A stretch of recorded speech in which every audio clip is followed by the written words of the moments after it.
നാണമില്ലടാ നിനക്കൊക്കെ. ധൈര്യം ഉണ്ടെങ്കിൽ ഒറ്റയ്ക്ക് വാടാ. ഒറ്റയ്ക്ക് വന്നാ എനിക്ക് അത്രയും കുറച്ചടി ഉണ്ടാ മതിയല്ലോ. ഇതൊരു കാര്യം മറ്റേടത്ത് ഐഡിയ ആയിപ്പോയി. അവിടുന്നും കിട്ടി ഇവിടുന്നും കിട്ടി.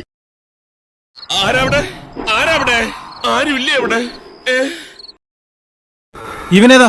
എന്റെ പൊന്ന് സാറേ, എനിക്കറിയാൻ പാടില്ല. തിരിച്ചോർന്നാ ചേച്ചി എന്ന് പറഞ്ഞത് ഇപ്പൊ കയറി വന്നിരുന്നതാണ്. പെട്ടെന്നൊരു ഐഡിയ തോന്നിയതാ സാറ്.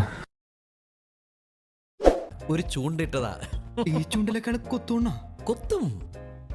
കൊത്തുമായിരിക്കും അല്ലേ? കൊത്തണമല്ലോ.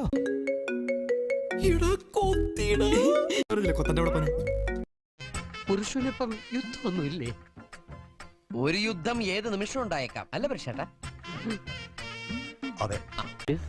നിങ്ങൾക്ക് രണ്ടുപേർക്കും ദൈവത്തിൽ വിശ്വാസമുണ്ടോ? ഉണ്ടെങ്കിൽ അദ്ദേഹത്തെ ഒന്ന് വിളിച്ചോളൂ. കാരണം ഇനി പുള്ളിക്കാരന് മാത്രമേ നിങ്ങളെ രക്ഷിക്കാൻ പറ്റൂ.